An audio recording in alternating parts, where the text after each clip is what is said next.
Alors, bonjour et bienvenue à l'émission Télévision Génération avec un S. Alors, j'aurai le plaisir d'animer cette émission en compagnie de notre co-animateur Pierre Boileau. Bonjour, bonjour Pierre.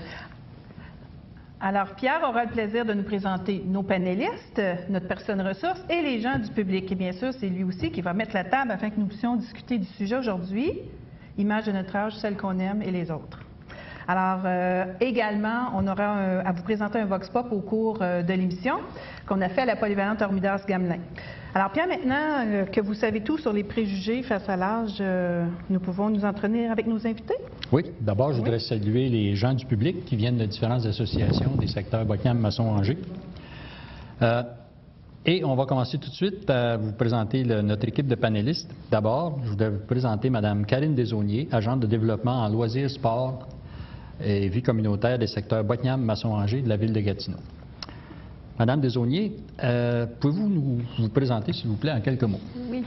Alors, effectivement, je travaille pour le service des loisirs de la ville de Gatineau et j'ai le plaisir et le loisir de collaborer, de travailler avec des aînés dans le cadre de mon emploi, notamment avec les clubs d'âge d'or, avec le Centre Action Génération des aînés de la Lièvre. Donc, c'est sûr que ça se fait dans le plaisir parce qu'on est dans le monde du loisir. Donc, c'est vraiment intéressant de les voir évoluer dans ce monde-là et d'échanger aussi, de travailler, partager avec eux. Donc, j'ai ce loisir-là, mais j'ai également le plaisir de travailler d'être bénévole à la Corporation de développement de la vie communautaire de l'Ange Gardien à titre de présidente.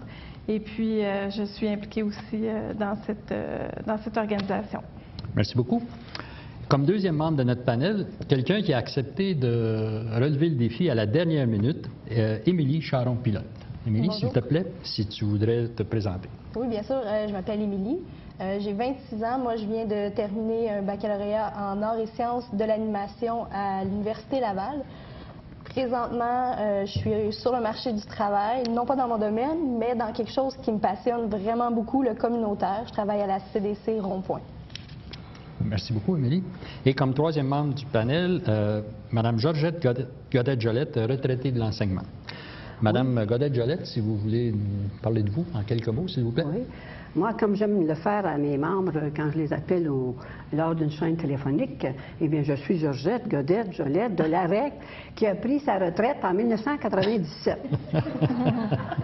Alors, la retraite, pour moi, c'est un repos bien mérité après plusieurs années de travail assidu, il faut le dire, et puis accompli avec beaucoup de passion.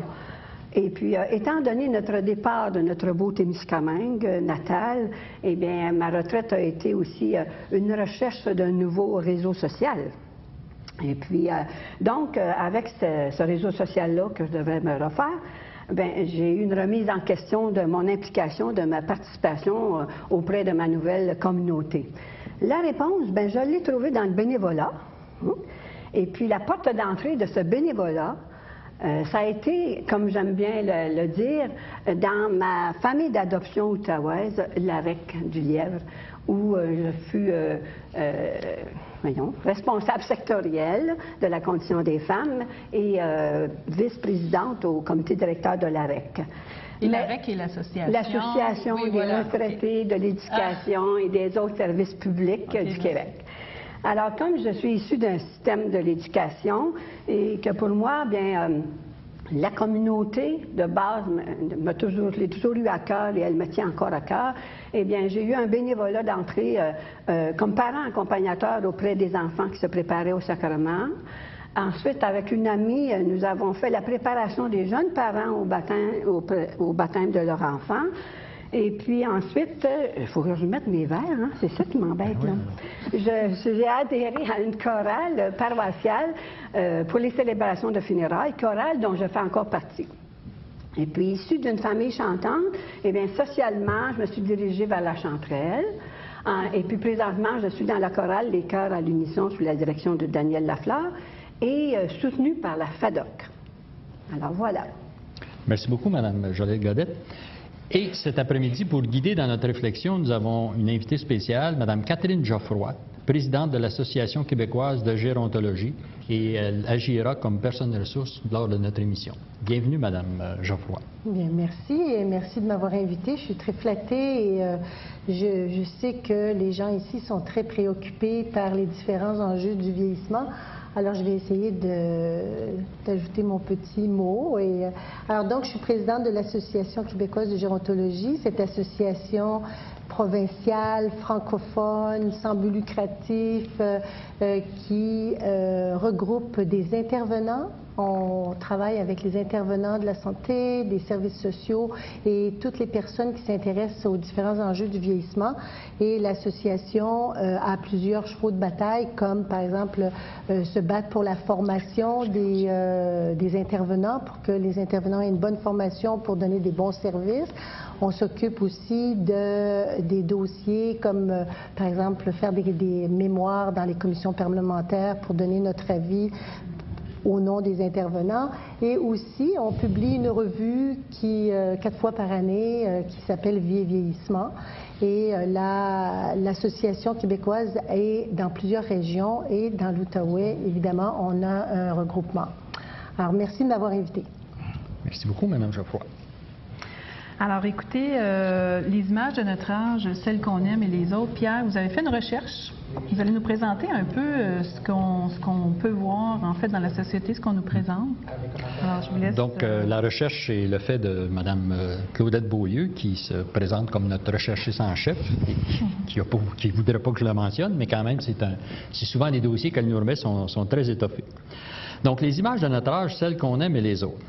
Les retraités, les vieux, les personnes âgées, les aînés, qui sommes-nous? Comment voulons-nous être appelés? Comment sommes-nous perçus? Comment nous percevons-nous nous-mêmes? Il faut d'abord préciser qui sont les personnes âgées. Quand on parle de personnes âgées, on a tendance à en faire un bloc uniforme. Or, il faut rappeler que la situation d'une personne de 65 ans est différente de celle d'une personne de 80 ans, et ce, à plusieurs points de vue. À titre d'exemple, il ne nous viendrait pas à l'esprit de mettre dans la même catégorie de jeunes un enfant de 5 ans et un étudiant de 20 ans. Donc, pour préciser qui sont les aînés, il faut aussi s'attaquer à certains mythes et stéréotypes qui les affectent. Mythe, les personnes âgées sont en majorité séniles ou démentes. Réalité, la réalité est que 4 à 5 seulement des personnes de 65 ans et plus souffrent de troubles de démence ou de sénilité. Mythe, à l'heure où on veut garder les travailleurs le plus longtemps à leur poste, on dit que la plupart des personnes âgées sont de moins en moins productives. Or, les recherches démontrent que les personnes âgées sont plus productives que les jeunes. On constate que les aînés sont moins absents, ils ont moins d'accidents et ils sont aussi plus constants dans leur travail. Mythe, la plupart des personnes âgées sont malades et ont besoin d'aide dans leur activité quotidienne. En réalité, 80% des aînés sont suffisamment en santé pour vaquer à leur activité sans aide. Donc, à partir de ces quelques mythes qui donnent des images qui sont véhiculées par la population en général, nous allons voir comment nous pouvons dresser un meilleur tableau de nos aînés à partir de ce que nos panélistes peuvent nous fournir. Merci. Absolument. Alors, Pierre, on a des invités, justement, qui ont une perception, en fait, des aînés. Je pense que vous avez peut-être remarqué, il y a une différente génération aussi des panels. Alors, ça va être intéressant. Oui. Je vous laisse continuer. Donc, Mme Desaulniers, qui sont pour vous les aînés? Alors, moi, comme je disais, l'image que j'ai des aînés, plus que je les côtoie au quotidien dans un milieu ludique, l'image que je vois, c'est qu'ils sont vraiment en forme et en santé. J'ai vraiment pas l'image de l'aîné atterré par la maladie. Justement, c'est peut-être un problème parce que ça me touche quand même. Je sais qu'il y en a des aînés dans les résidences et moi, ça me touche ceux qu'on voit pas, justement, ceux qui sont soit exclus ou soit retirés dans la solitude. Donc, je pense qu'il faut quand même s'y consacrer. Mais les aînés, moi, que je côtoie, sont vraiment en forme, en santé, ils bougent, ils s'amusent, ils ont du plaisir. Je me questionnais sur l'agisme et je me disais, l'agisme, moi, je le côtoie pas au quotidien, des problèmes reliés à ça avec les gens que je côtoie. Je me demande si justement c'est pas un couteau à double tranchant. Justement, il y a peut-être qu'on juge mal les aînés et peut-être que les aînés jugent mal la jeunesse. Peut-être qu'il y a un clash des générations comme tel. Peut-être qu'est-ce qu'on voit notamment aujourd'hui. Alors moi, ça me touche, mais je suis de celles qui croient que les aînés ont une grande place dans notre société et puis qui ont beaucoup à nous apprendre. Donc, je suis avide de ces connaissances. Merci beaucoup. Nous allons passer maintenant à Émilie Charon-Pilote. Émilie, qu'est-ce que tu peux nous dire de ta vision des aînés? Moi, les aînés, j'ai eu la chance d'en côtoyer quelques-uns pendant quelques mois. Mes parents ont eu une résidence pour personnes âgées à Buckingham pendant 3 ans. Puis, j'ai eu une chambre là-bas. Moi, j'ai eu un peu plus conscience des limitations des personnes âgées, que ce soit au niveau de l'autonomie, puis tout ça. Sauf qu'il n'en reste pas moins que j'ai beaucoup appris en discutant avec eux. J'ai aimé avoir leur opinion sur le monde, de voir une différente perception. J'ai également grandi avec mes 4 grands-parents. Donc, du côté de ma mère, j'avais ma grand-mère qui faisait des tablés pour tout le monde pendant les parties de Noël avec des gâteaux à pu finir. Du côté de mon père, j'avais ma grand-mère qui avait plein d'imagination, qui a écrit des livres, puis malheureusement aujourd'hui qui est un peu en perte d'autonomie. Même chose pour son mari, mon grand-papa Pitou, qui est aussi un peu en perte d'autonomie. Donc, je suis très touchée par ce problème-là, qui est le fait de voir nos aînés perdre un peu de leur capacité physique. Sauf qu'il n'en reste pas moins que je trouve qu'à l'intérieur, il y a beaucoup de choses qu'on peut apprendre d'eux. Autant pour ma génération, encore ceux qui sont plus jeunes. Je trouve qu'ils ont des belles valeurs de partage, de famille, d'amour. Donc, pour moi, c'est un modèle d'inspiration des aînés. Est-ce que tu dirais que ta vision des aînés est partagée par l'ensemble des gens de ton âge, par exemple des gens avec qui tu as étudié? C'est une bonne question. En fait, je pense que c'est pas tout le monde qui a eu la chance de voir au-delà des limitations physiques, puis des problèmes de santé. Je pense qu'il y a beaucoup de gens de mon âge qui, pour eux, une personne âgée, c'est quelqu'un qui est tout simplement en perte d'autonomie, pour qui on doit travailler plus fort, qu'on doit payer le régime d'assurance. Puis, comme il y a eu un renversement de la pyramide des âges, bien, ça va faire en sorte que nous, on va avoir à travailler encore plus pour ces personnes-là, travailler plus longtemps. Donc, je pense qu'il y a un petit peu un côté négatif vu de la part des personnes de mon âge. Merci beaucoup, Émilie. Et maintenant, nous allons passer avec l'aînée de notre panel, Mme Jolette Godette. Georgette, est-ce que tu peux nous présenter ta vision des aînés? Bien, moi, ma première vision des aînés, ce fut mes parents. Car comme je suis la 9e d'une famille de 10 enfants, à ma naissance, ma mère avait 42 ans et mon père avait 48 ans. Alors pour moi, mes parents n'ont jamais été vieux. Ils ont toujours eu un esprit très ouvert aussi.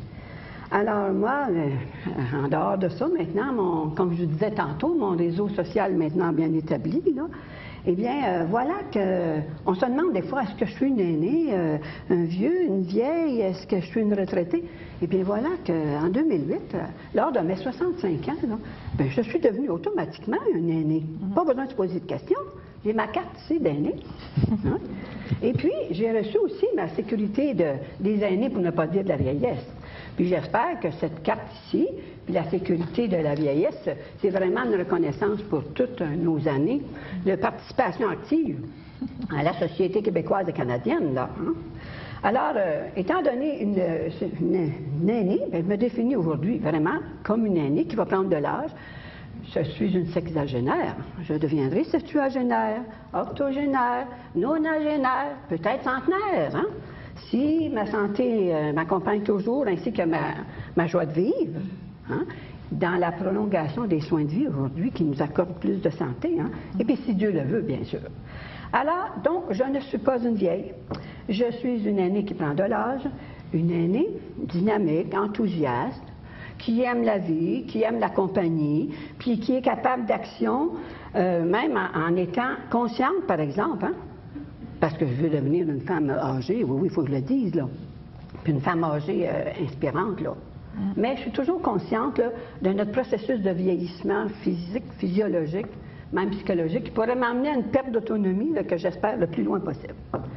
Alors, contrairement à tous ces préjugés que vous venez d'énumérer, tels que les personnes âgées sont des personnes fragiles, malades, puis sont un fardeau pour la société, bien moi, on peut démontrer, je suis certaine, facilement que parmi les aînés de 65 ans à 85 ans, bien, ces aînés-là, ils apportent beaucoup de vitalité à la communauté. Puis ils participent grandement à l'économie de notre pays, si vous voulez, de notre province, par leur bénévolat, leurs impôts, leurs taxes et par l'utilisation, la grande utilisation des services communautaires. En même temps, la réalité veut que les personnes démunies, à savoir les enfants naissants, puis la petite enfance, et puis les personnes aînées qui arrivent en fin de vie, c'est ceux qui coûtent le plus à la société, si j'ose dire. Mais entre ces deux choses-là, il y a des aînés qui, au même titre que les travailleurs, participent à la collectivité, à la richesse de la collectivité.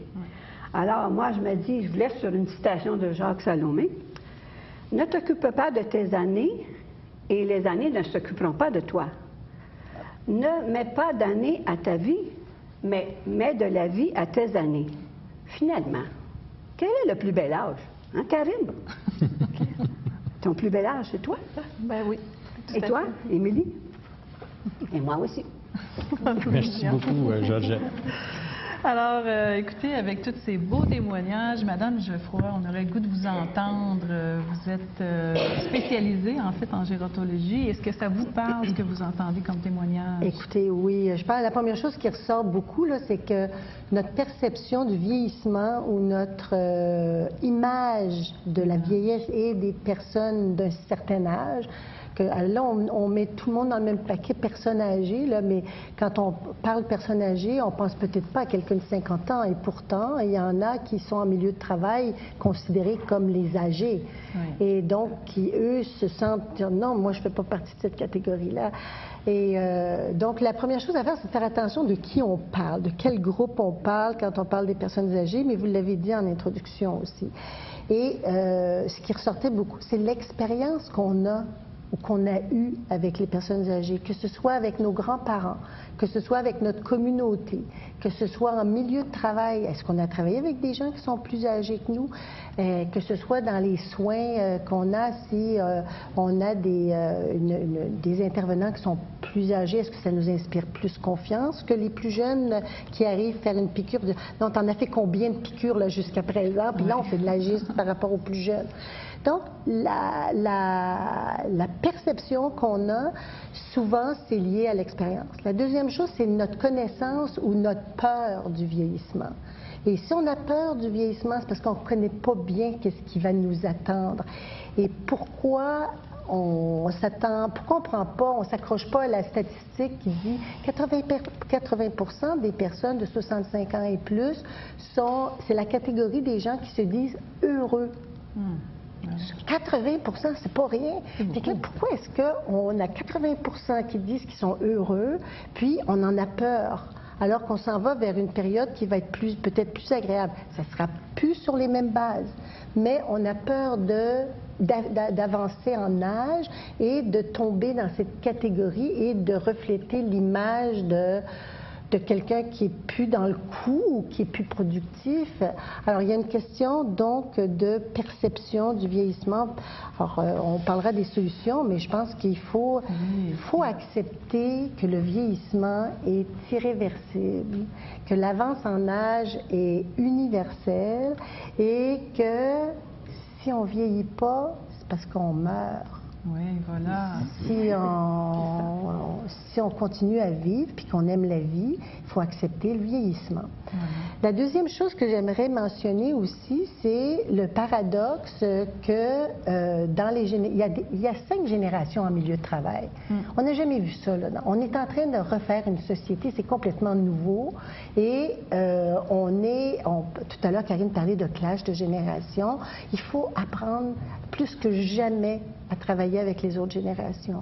Puis vous savez, c'est pas seulement les aînés face aux jeunes ou les jeunes face aux aînés. C'est les générations entre elles aussi. La génération X avec la génération Y, il y a les baby boomers avec les plus âgés, il y a les plus âgés entre eux. On a beaucoup d'agisme. Alors, on parle d'agisme. Donc, le mot est lâché. Oui. L'agisme, c'est quoi? Oui. C'est toutes les discriminations qu'on peut faire en lien avec l'âge. Donc, à partir du moment où on dit tous les jaunes, j'oserais pas dire qui ont le carré rouge, mais je vais le dire pareil, sont des... Ouais. Ça, là, c'est de l'agisme. Non seulement de l'agisme, mais il y a un petit bout qui est de plus. Hein. Mais à partir du moment où on dit tous les jeunes, c'est de l'agisme. Si on dit, regarde, je ne veux pas aller dans une résidence, c'est tous des vieux qui sont là. Puis ça, c'est quelqu'un peut-être qui a 80 ans là, qui dit ça. Ça, c'est de l'agisme parce que c'est basé sur quoi? À l'intérieur, il y a plein de gens il y a la même proportion de gens qui sont gentils, qui sont pas gentils, qui sont sympathiques. Alors, c'est encore de la mauvaise information. Et je sais que la deuxième partie, on va parler des médias et l'image du vieillissement. Regardez dans les publicités, tout ce qui... C'est rare, les publicités ou les images ou les informations, les messages qui nous montrent des choses plutôt positives. Alors, le reste viendra après. Voilà, exactement. Donc, ce qu'on entend, c'est que malgré tout, le pourcentage de 80 c'est de voir les gens, ils sont heureux, mais c'est pourtant pas l'image souvent qu'on nous montre, ou en tout cas qu'on est habitué de voir. Oui, parce qu'ils ont des maladies chroniques, ils ont des problèmes d'arthrite, tout ça, et malgré cela, oui, c'est pas... Regarde, on préférait avoir des bonnes articulations, là, mais on vieillit, mais à partir du moment où on l'accepte et que les gens continuent à fonctionner, ben là, ils sont encore heureux, ils peuvent vivre encore beaucoup d'années. Mais merci de cet entretien. Alors, écoutez, on a des commentaires, je pense, Pierre, au niveau de nos invités en studio. Alors, je t'invite... Donc, nous allons passer aux réactions des gens de l'auditoire. Donc, s'il y a des gens qui ont des commentaires à faire sur ce qui s'est dit jusqu'ici dans notre première partie d'émission, on les inviterait à s'approcher du micro, s'il vous plaît. Bonjour, est-ce que je dois me présenter? Oui. Oui, en fait, Karine Ozon, directrice générale du regroupement Les gens d'affaires de la Basse-Lièvre. En fait, moi, qu'est-ce que je voulais apporter tout simplement comme commentaire, c'est que je siège à plusieurs endroits et justement, j'ai un travail au niveau intergénérationnel, un lien tout simplement ou un échange qu'on fait. Et souvent, le commentaire que moi j'ai ou qu'on me dit ou qu'on me rapporte, c'est tout simplement « Ah, ben vous autres, vous êtes jeunes, vous êtes toutes des... où vous ne connaissez pas tout dans la vie. » C'est vrai. Par contre, on est conscient qu'on a un apprentissage à faire et on est conscient aussi qu'on est là aussi pour vous aider. On est dans le fond votre génération future, ou est-ce que ça va être nous qui va peut-être vous aider aussi à terminer vos vies. Nécessairement, nous, on est là pour aussi des jeunes, mais des jeunes qui ont de la vie et qui veulent aussi être là avec vous là, et continuer là, dans le fond, votre vie. Voilà. Merci, Mme Lauzon. Et nous avons une deuxième personne au micro, s'il vous plaît. Oui, bonjour. Mon nom est Colette Fillon. Je suis présidente du Club d'âge d'or Les Aînés Saint-Grégoire. Je n'aime pas l'âge d'or. Je n'aime vraiment pas ce titre-là. J'aimerais bien que ça change un jour. Mais moi, je me dis, en fin de compte, je me trouve privilégiée parce que, quand même, que je suis une personne aînée, j'ai la santé, j'ai la joie de vivre, comme Madame dit, et j'espère l'avoir encore longtemps. Je regarde aussi dans les clubs d'âge d'or, il y a des personnes qui ont 87, 90 ans et qui font de la danse en ligne encore. Moi, j'espère bien d'être capable de le faire aussi. Et puis, je regarde aussi mes enfants ou mes neveux et tout ça. Eux, ils disent « Ah, vous êtes donc chanceux quand même. Vous avez... » Parce qu'aujourd'hui, 80% des gens sont bien, mais ils sont pas riches rendus quand même là, dans l'âge d'or. Mais on a une joie de vivre et on essaie de le présenter, comment je dirais ça, que tout le monde embarque dans notre joie de vivre. Alors, c'est ça, moi je me dis, j'aime ça, que les jeunes me disent, ben, hey, t'es chanceuse, là, tu t'en vas à un festival country, tu vas danser, t'es de bonne humeur, j'ai bien hâte d'avoir 60 ans. Ça, j'aime ça, me faire dire ça. Merci. Vous avez mentionné tantôt, Mme Fillon, là, que vous aimiez pas le terme aîné ou personne âgée? L'âge d'or. L'âge d'or. L'âge d'or. Donc, parce comment on devrait le définir? Oui, parce que parce que je me dis souvent, des fois, on va quelque part, puis ils disent, bon, t'es dans l'âge d'or? Ah, oui. Mais on roule pas sur l'or. C'est ça, je veux dire. On roule pas sur l'or, puis on sait qu'on s'en va vers plus âgé, puis avoir plus de difficultés à fonctionner. Personne aînée, bon, ça commence à 50 ans, en fait. Quand même, tu as 65, quoi. C'est pas pire. Mais il y en a à 80 qui ont la joie de vivre comme ceux de 50. Voilà. Parce que je pense qu'à partir de notre retraite, je ne sais pas si tout le monde est d'accord, à partir de notre retraite, c'est là qu'on peut bénéficier vraiment de la vie. Parce qu'on n'a pas de patron, malgré qu'on fait beaucoup de bénévolat, là, mais on n'a pas de patron que c'est de 8 à 4 et puis tu fais ci, c'est ça. En tout cas, moi, j'espère de continuer à vivre longtemps et vraiment une joie de vivre. Mais pas l'âge d'or. Mais pas l'âge d'or. On va essayer de trouver un autre terme, donc. Oui. Merci beaucoup, Mme Fillon. Merci beaucoup. Alors, écoutez, après ces commentaires fort intéressants, on aurait pu en prendre d'autres. J'imagine que les gens dans la foule sont au fait là, du l'âge d'or. C'est pas la première fois que j'entends ça, dire, bon, écoute, âge d'or, j'aime pas ça, il faudrait trouver un autre terme. Il faudrait peut-être s'asseoir à un moment donné puis réfléchir sur ce sujet-là. En fait, écoutez, on a profité de l'occasion pour l'émission de l'âgisme. On est allé voir des étudiants à la polyvalente Hormidas-Gamelin qui se sont prêtés là, vraiment volontairement là, à venir réfléchir sur l'âgisme. C'est ce qu'on va vous présenter donc après la pause. C'est un vox pop qu'on a fait avec le comité des étudiants de la polyvalente. Alors, tout de suite après la pause, environ 2 minutes. Alors, restez avec nous. On va vous présenter le vox pop.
De retour à l'émission Télévision Génération, c'est toujours Sylvie Filiot qui vous entretient avec l'émission d'aujourd'hui qui est sur, en fait, l'âgisme.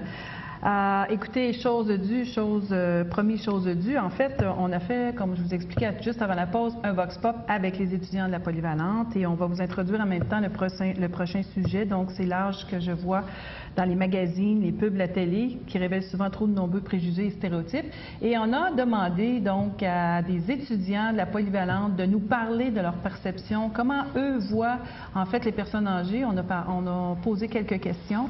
Alors, vous allez avoir la chance de regarder ce vox pop et on revient tout de suite après pour discuter autour de ces témoignages de nos jeunes. Voilà.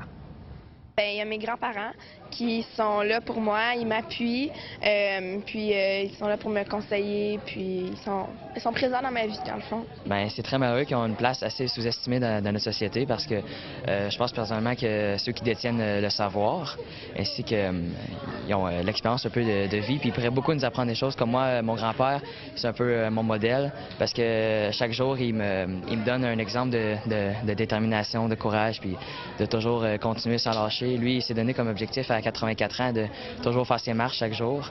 Fait qu'il se lève le matin très de bonne heure, fait sa marche à Buckingham, puis il revient à Masson-Angers. C'est quand même Fait que ça me donne assez un exemple de détermination. Oui, ce sont des personnes importantes, mais je trouve qu'on les associe trop à des personnes qui sont peu actives. Oui, ils vivent dans des foyers d'accueil, mais ils ont eu un passé comme le nôtre, elles aussi. Donc, je pense qu'on les implique pas assez, puis on les voit pas de la bonne façon qu'on devrait les voir. Quand on me parle de personnes âgées, ça me fait tout le temps référence à mes grands-parents ou à mes arrière-grands-parents, parce que je trouve qu'ils ont du vécu, ils ont une expérience, donc ils peuvent tout le temps nous en parler, comme nous aider, comme ça, ils ont une question, ils peuvent nous en parler, comme nous, ils peuvent nous aider à plus comprendre, des choses comme ça, parce que les autres, ils l'ont peut-être déjà vécu, c'est des personnes comme nous, donc les autres aussi ont déjà été adolescents, tout ça. Bien, j'y vois comme des personnes comme de ressources. Je sais pas, c'est comme ils ont un grand vécu, puis comme, je sais pas, ils comprennent certaines choses que nous, comme jeunes encore, on comprend pas. Plusieurs personnes les croient comme étant faibles, mais moi je trouve des fois les personnes âgées, c'est eux qui, genre c'est comme ceux qui ont le plus grand cœur, genre là. C'est pour ça, il y a des personnes des fois qui vont aller les abuser, qui vont les battre, d'affaires comme ça, qui vont les menacer. Voilà, c'est intéressant de voir ce que les jeunes peuvent nous révéler, en fait, de leur perception envers les personnes âgées. J'ai trouvé ça fort intéressant. Et merci aux jeunes de la polyvalente Hormidas-Gamelin. C'est fantastique. Merci. Ils ont des choses à dire, ces jeunes-là, bien entendu. Alors, écoute, Pierre, je te laisse avec nos invités. Oui, la deuxième partie de notre émission porte sur les images qui sont véhiculées par les médias. Et on s'est interrogé à savoir quelle était la représentation des aînés dans les différents médias. Puis, ces images-là qu'on aime moins, est-ce qu'on peut faire quelque chose pour les contrer ou les atténuer? Donc, c'est un peu les deux parties sur lesquelles nous allons nous attarder en fin d'émission. Dans les recherches, on s'est aperçu qu'il y avait deux grandes catégories d'images que les médias transmettaient au sujet des aînés. D'abord, il y a celles qu'on pourrait qualifier de trop positives. Tous les aînés ont l'air jeunes, plus jeunes que leur âge.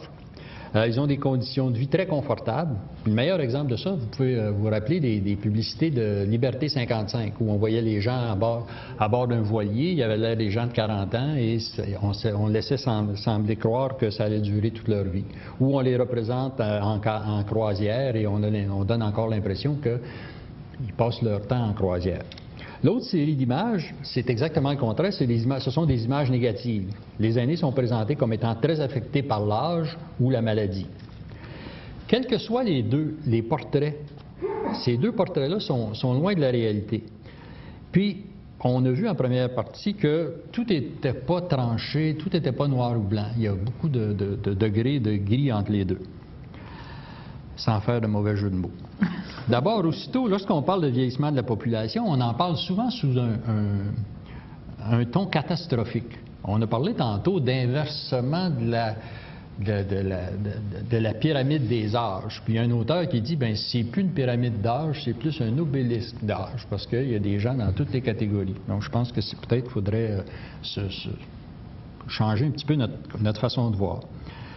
Puis, qu'on présente les aînés comme étant dans un milieu favorable, très favorable, même riche, ou qu'on les présente comme malades, ça a une influence sur la société.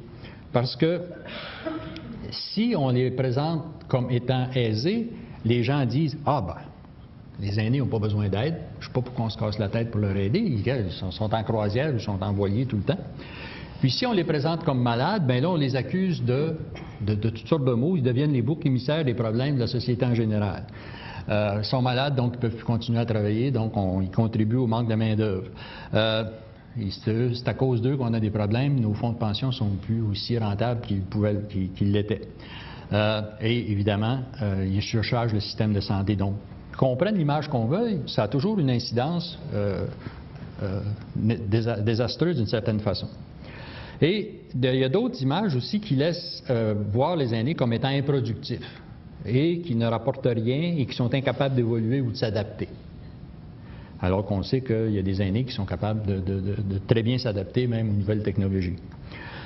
Souvent, quand on interviewe les personnes encore actives à un grand âge, on utilise des remarques du genre « Ah, mais vous êtes encore jeune ». Imaginez, là, rappelez-vous les entrevues qu'on fait avec Janine Suto, par exemple, ou Gilles Vigneault. On leur reproche pas, mais on voudrait on leur prête des éléments de jeunesse qu'ils n'ont plus, mais qui restent quand même actifs. Donc, on fait un petit peu l'adéquation que bien, si la personne est encore active, bien, si elle est âgée et active, bien, c'est un peu extraordinaire, alors qu'il y a plein de personnes âgées qui sont actives.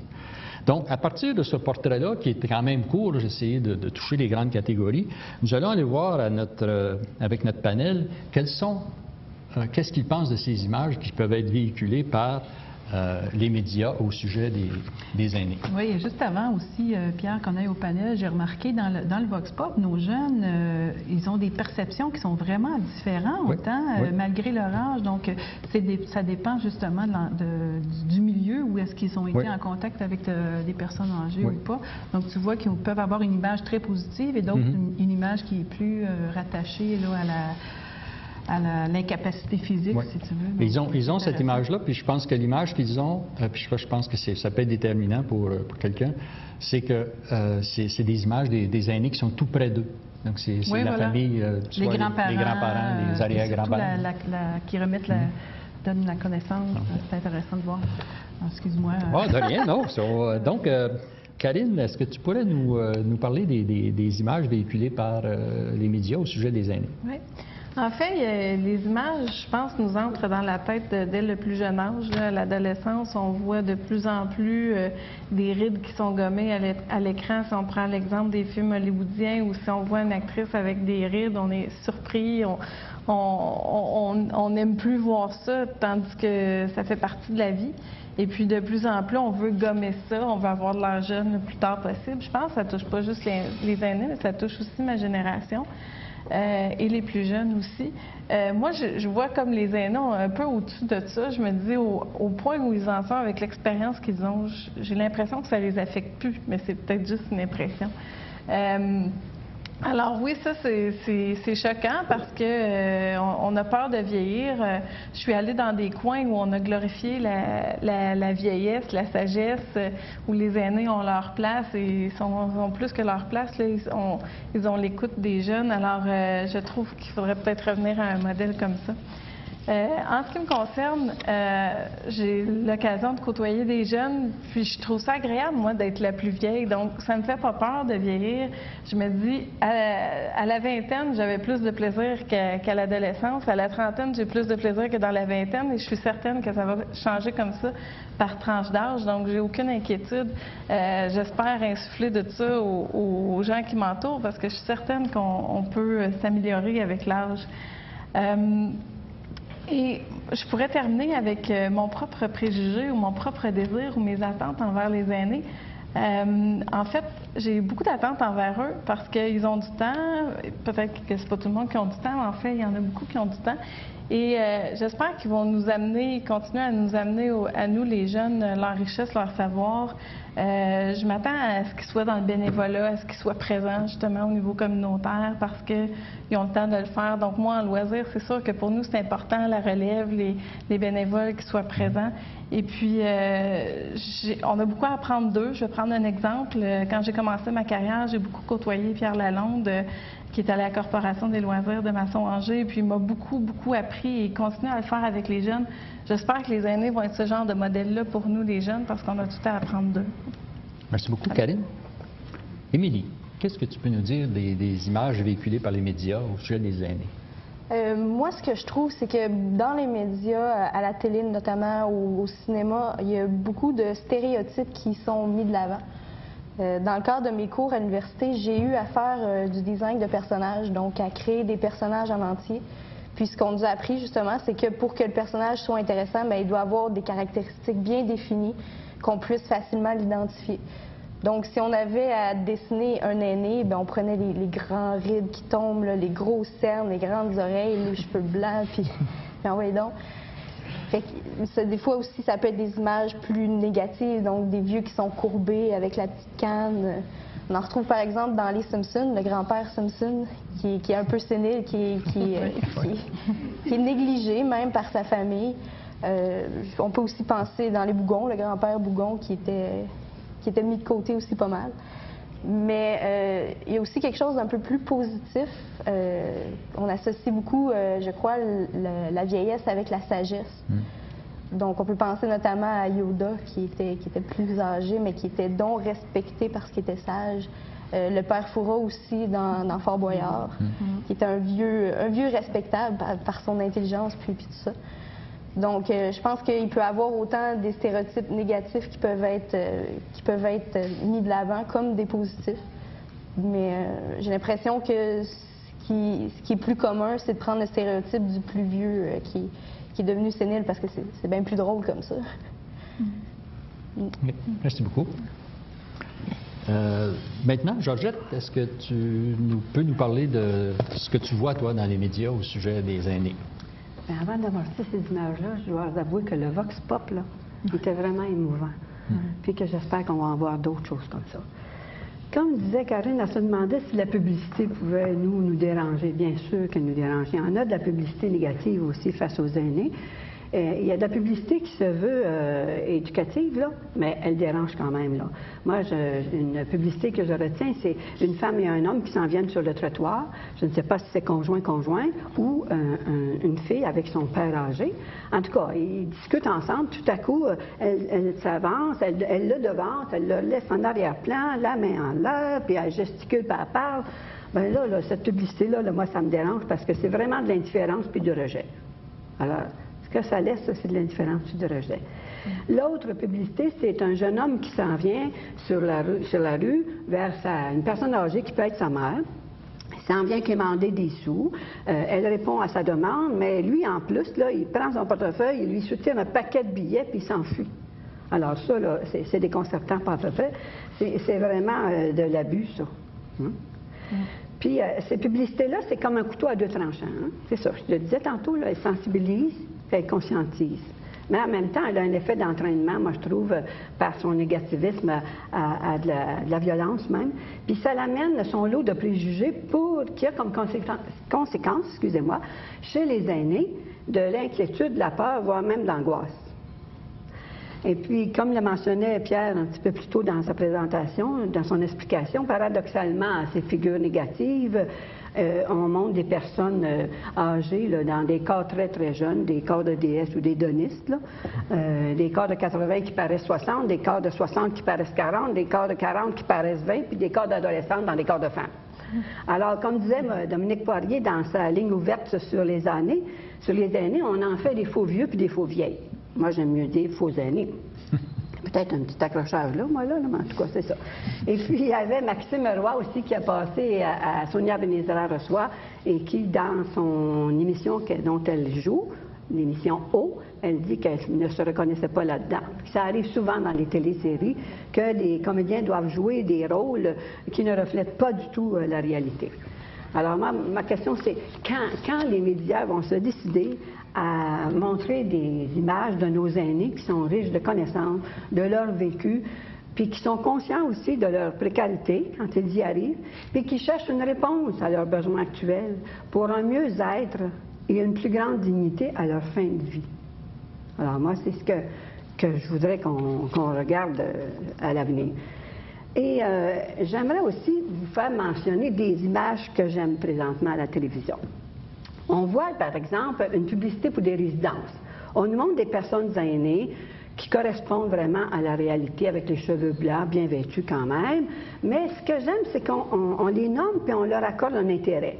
Par exemple, c'est Gilles le pianiste, c'est Cécile la bonne fourchette, c'est Laurence la sportive, Claude le joueur, Jean-Paul le raconteur.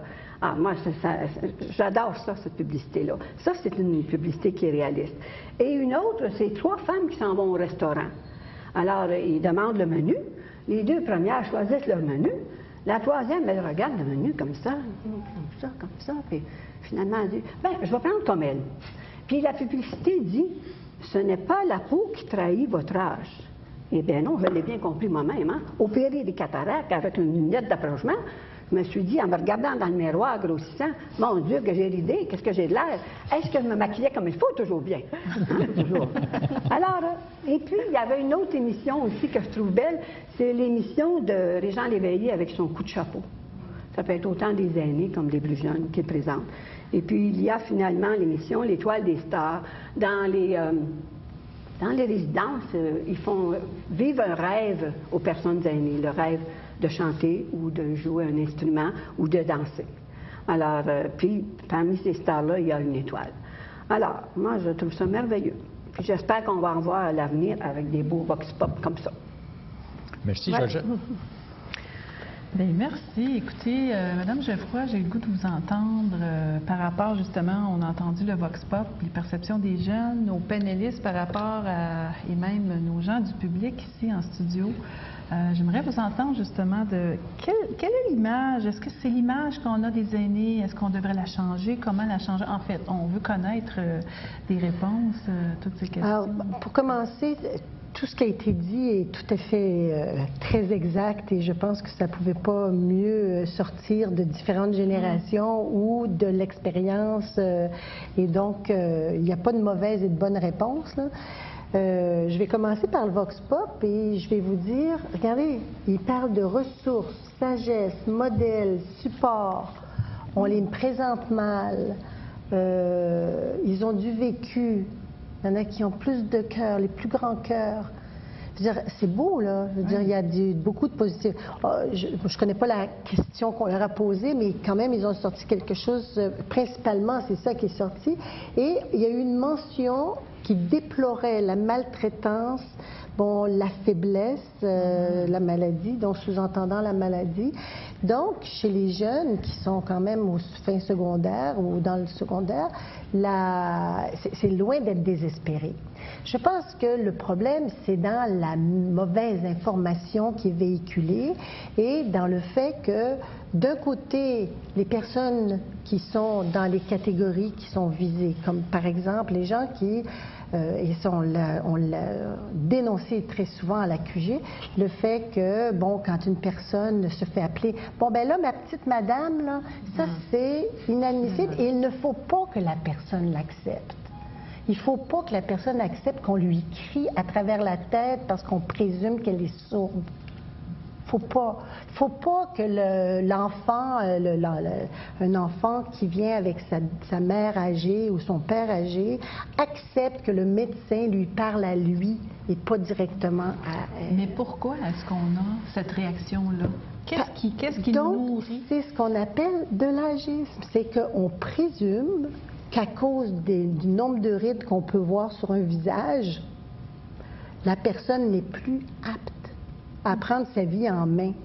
Et ça, c'est inadmissible parce que c'est pas vrai. Je veux dire, le nombre de personnes qui sont vulnérables au point et vraiment en grande perte d'autonomie, c'est un petit pourcentage.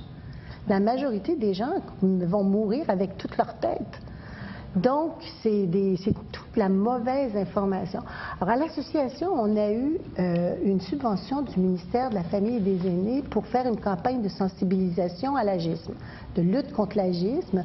Et on a 3 ans pour faire ça. Regarde, changement de mentalité, de comportement, d'attitude, ça prend au moins 15 ans. Regardez les campagnes contre le tabagisme, puis regardez les campagnes contre le sexisme.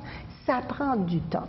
Je crois qu'avec l'agisme, ça va peut-être être encore pire parce que c'est insidieux et on accepte beaucoup plus de choses quand dans des situations, et souvent, on est peut-être dans des situations plus vulnérables quand on est victime d'agisme. Pardon. Alors, le point que j'aimerais faire ressortir, c'est que en vieillissant, la société, et je dirais les sociétés plutôt occidentales, voient les personnes, enfin, rendent les personnes âgées ou les personnes plus âgées transparentes. On ne les voit plus, on ne les écoute plus, on ne s'intéresse plus nécessairement à elles. Regardez bon, et plus particulièrement chez les femmes. Les femmes qui vieillissent sont beaucoup plus victimes d'agisme que les hommes. Les hommes qui commencent à avoir des tempes grises, ils sont sexy. Les femmes qui ont les premiers cheveux gris, c'est la catastrophe. Alors, il y a un message qui est envoyé par les médias. Je crois que les médias sont un grand transmetteur de fausses informations. Et, bon, les médias doivent être de plus en plus spectaculaires ou catastrophiques pour faire la une Moi, je me suis... Quand il y a eu le lancement de la campagne, il y a eu une conférence de presse avec Mme Blais et il y a un journaliste de Radio-Canada, pour ne pas le nommer, qui m'a interviewée pour me demander, bon, on a eu une très belle subvention pour faire une bonne campagne, et bon, pouvez-vous nous parler de ce que c'est que l'agisme? J'ai recommencé 3 fois des définitions en disant, la première définition, c'est de la discrimination qui est liée en âge, qui est liée à l'âge, et après ça, il dit, mais pouvez-vous me le dire autrement? Bon, alors, les gens qui ont des préjugés ou qui véhiculent des stéréotypes qui sont faux, parce que la personne a un âge, c'est comme le racisme ou comme le sexisme. Et bon, on recommence, c'est pas tout à fait ça. Il n'était pas à l'aise avec ça. Oui. Et lui, c'est un transmetteur d'informations. Bien, ça n'a pas passé à la télévision. Ça n'a pas passé aux nouvelles, puis on avait la plus grosse subvention. Alors, c'est une très bonne leçon que nous, on a reçue.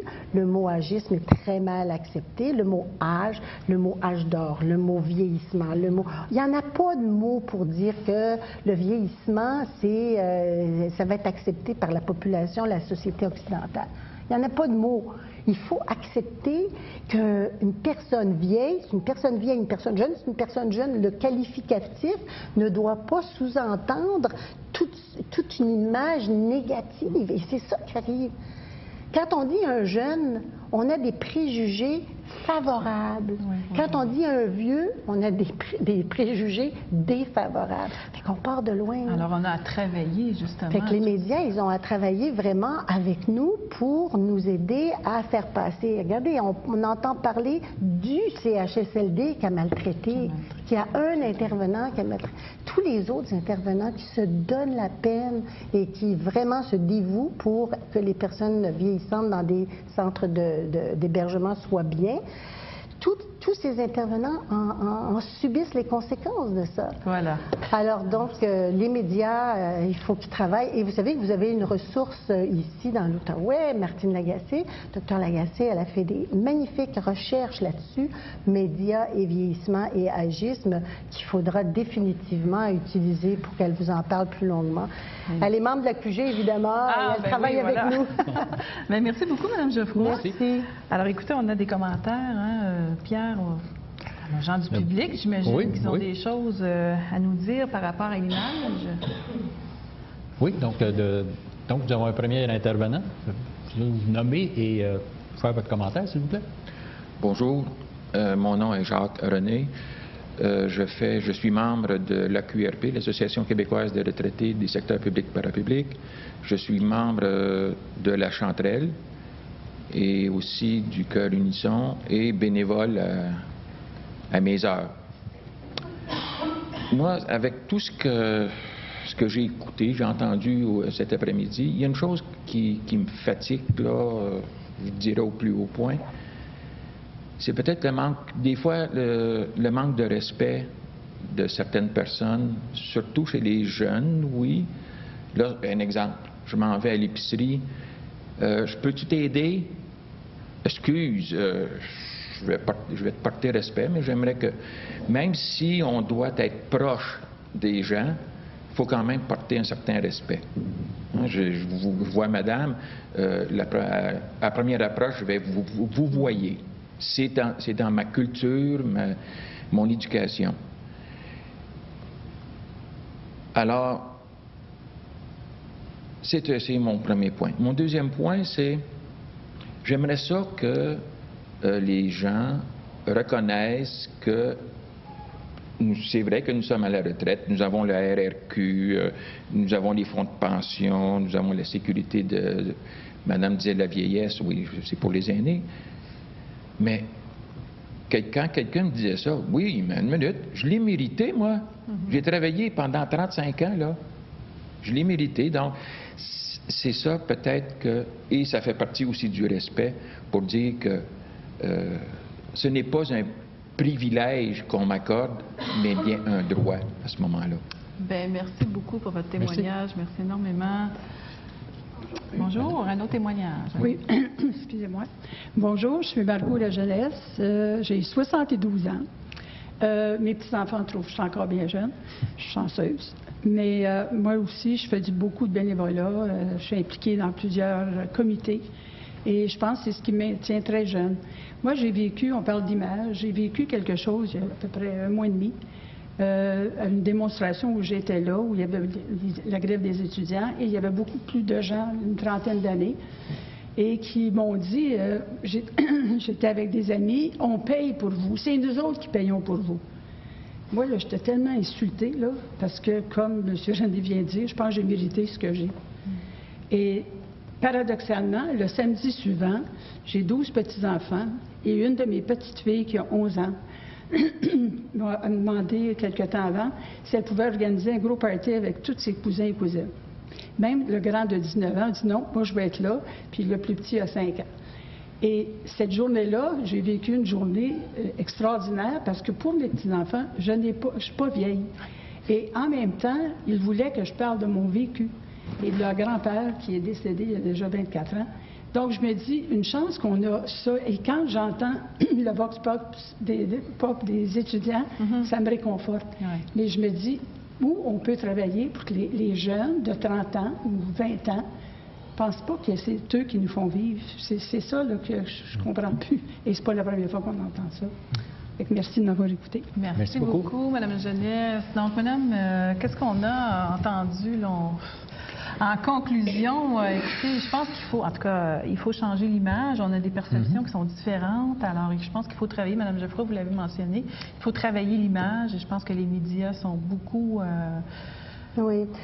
De bout à l'autre de la vie, parce que le vieillissement, c'est un parcours de vie et puis des deux côtés. Vous savez, l'image de la personne âgée, du grand-père ou de la grand-mère, elle est inculquée déjà dans les livres d'images d'enfants. Oui, voilà. Il y a des recherches qui ont été faites, qui ont été publiées dans notre revue, et qui indiquaient que, là, dernièrement, dans les dernières années, quand il y a une représentation d'une personne de plus de 60 ans, un grand-père ou une grand-mère, c'est représenté vraiment stéréotypé. Alors vraiment, et quand on demande aux enfants qui lisent ces livres-là, est-ce que ta grand-mère ou ton grand-père, ils ne ressemblent pas du tout. Alors il y a c'est deux réalités complètement différentes. Imaginez en ce moment les grands-parents qui sont grands-parents d'enfants qui viennent de différentes races, avec les nouveaux mariages, les familles reconstituées. Les grands-parents, il faut qu'ils s'ajustent à tout ça. Et les grands-parents ne ressemblent plus aux livres d'images. Voilà, on va devoir travailler avec l'intergénérationnel. Hein, c'est ça, tout à fait. Alors, à partir de là, et là, on en a parlé de plein de choses dans la vie, en milieu de travail et tout, qui viennent peut-être à renforcer l'image du stéréotype, mais au bout de la ligne, les personnes concernées, il faut qu'elles fassent quelque chose aussi. Il ne faut pas juste rester là à dire « ben oui, mais je suis victime d'agisme ». Non. Je veux dire, je crois qu'on il ne faut pas attendre qu'on nous pose des questions sur qui on est, qu'est-ce qu'on a fait. Les récits de vie, c'est vraiment très important. On en parlait tout à l'heure avec Claudette, qui en fait de l'écoute de récits de vie et on apprend des choses incroyables avec les personnes âgées. Merci beaucoup et je crois que votre association va certainement nous faire profiter. Oui, tout à fait. Merci. Bravo à tout le monde. C'est très intéressant. Merci aux gens du public, merci à nos panélistes, merci à nos téléspectateurs, merci Pierre. Merci Sylvie. Je voudrais aussi remercier toute l'équipe qui est derrière nous. Là. On est devant, là, mais il y a plein de monde qui travaille derrière nous, qui nous alimente et qui nous supporte dans ce qu'on fait. Merci beaucoup. Merci. Et donc, je vous dis à la prochaine. Au revoir. Bravo.